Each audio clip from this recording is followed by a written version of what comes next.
Hello everyone, today we are doing section 2.6, solving compound inequalities, and first we need to discuss the mathematical truth values for and or. So a compound and statement will be true only if all the individual statements are true. So it's only true if both sides are completely true.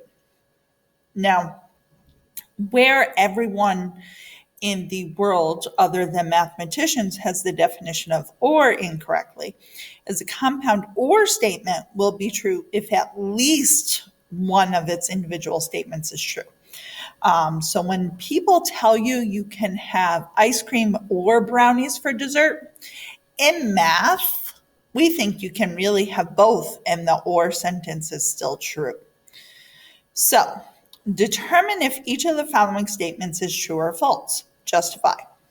So it says Albany is capital of New York and New York City is the capital of New York. Well, that is false because the beginning part, Albany is the capital, is true. But it says and New York City is the capital.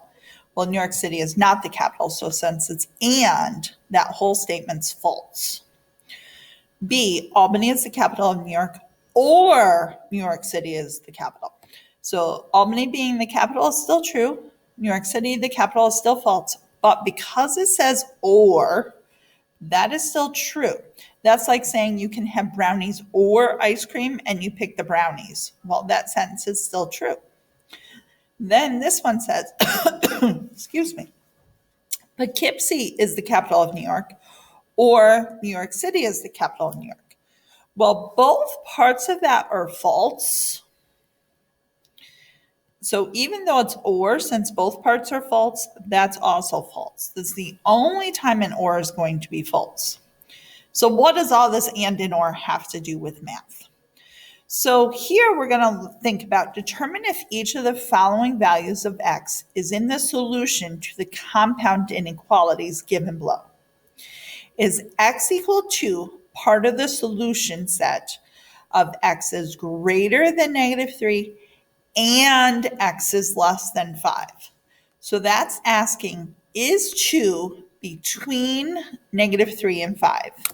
And the answer is yes, because 2 is greater than -3 and less than 5. So it's in between. Here it's saying, is x equal to -4 part of the solution, where x is less than or equal to -4? Or x is greater than 4. Well, or greater than 0, sorry. Since -4 is a solution to x is less than or equal to, that is true. Because -4 is less than or equal to -4.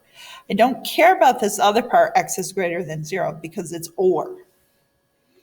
So now to get a little more complicated, determine if x is part of the solution below. So since it's and, I have to check both. So this is 3 times 1 plus 8 is greater than 9.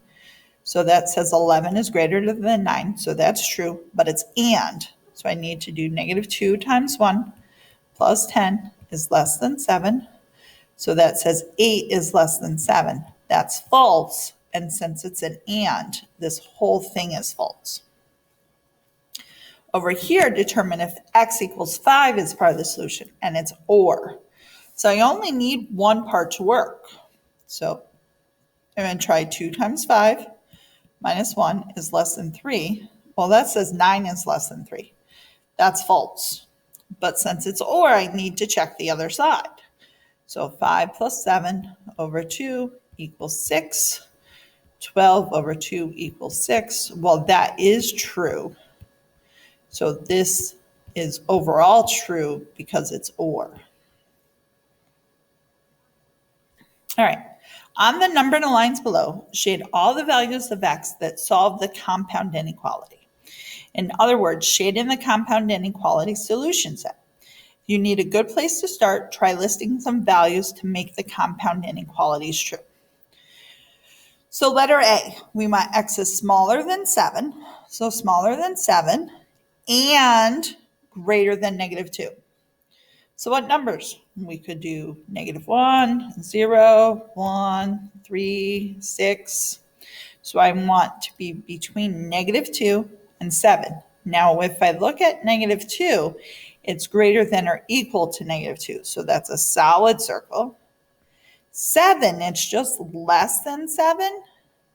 So that's an empty circle. And is everything in between. That's where we find our list of numbers there. So we kind of make this dumbbell type graph. When I do the next one, here I want or. So x is greater than or equal to 5. So that'd be 6, 7, 8. Or less than -1. So -2, -3, -4. So again, I'm going to look at this part. So x is greater than or equal to 5. So that's a solid circle on 5. I want all the numbers that are bigger. Or, so since it's or, this can keep going all the way to the right. Or less than -1. So that's an empty circle on -1 and an arrow going left. Now for interval notation of each of these. This interval notation, we start at the left with a solid circle on -2. So that's a closed bracket, -2, comma, we end at 7 with an open circle, so that's parenthesis. If it's an or, we have to really kind of do both.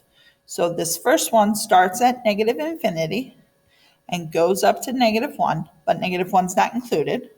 Then I write the word or, then it's a closed circle, so that's the closed bracket, 5 to infinity, parenthesis. Infinity always gets a parenthesis. So I want you to pause and I want you to graph number 4 and number 5, and then come back and check. Or I'm sorry, graph number 4, then come back and check, and then we'll go over how to do number 5. Okay, so what you first had to do in A, B, and C is we have to solve each part. So when we have to solve each part, we solve like each individual side. We kind of separate them by the and or the or. So we did add 3 and we got x is less than -4. So we graph that. And then it's or, so we solve the other side and we got x is greater than or equal to -3. So we graph that. And whenever we are doing ors, they should go opposite ways. Now letter B is kind of interesting because when we solve -n is less than 2, we divide both sides by -1 and we get n is greater than -2 because we still obey the rules that we flip the inequality. Then we solve the other side by adding 3, dividing by 2, and we get n is greater than 4. Well, it says n is greater than -2 or n is greater than 4. Well, when I graph it, that's kind of hard to show. So I really just graph the most extreme, which is n is greater than -2. Because it's or, so it can be one or the other. And actually, I just made a mistake. I don't graph the most extreme. Yes, I do graph the most extreme because it's or. Sorry about that.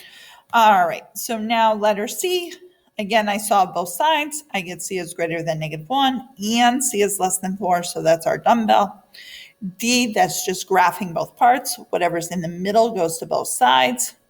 So the P goes to both sides. So I graph -4 is less than or equal to P, and P is less than or equal to 4. All right, now, how do I do these where I'm writing an inequality? Compound inequality. So notice that this is definitely going opposite ways. So this is an or, and here it's less than or equal to -3. So I'm going to say x is less than or equal to -3. And on the other side, it's greater than or equal to 3. So it's x is less than or equal to -3, or x is greater than or equal to 3. Down here for C, it's an and because it's going together.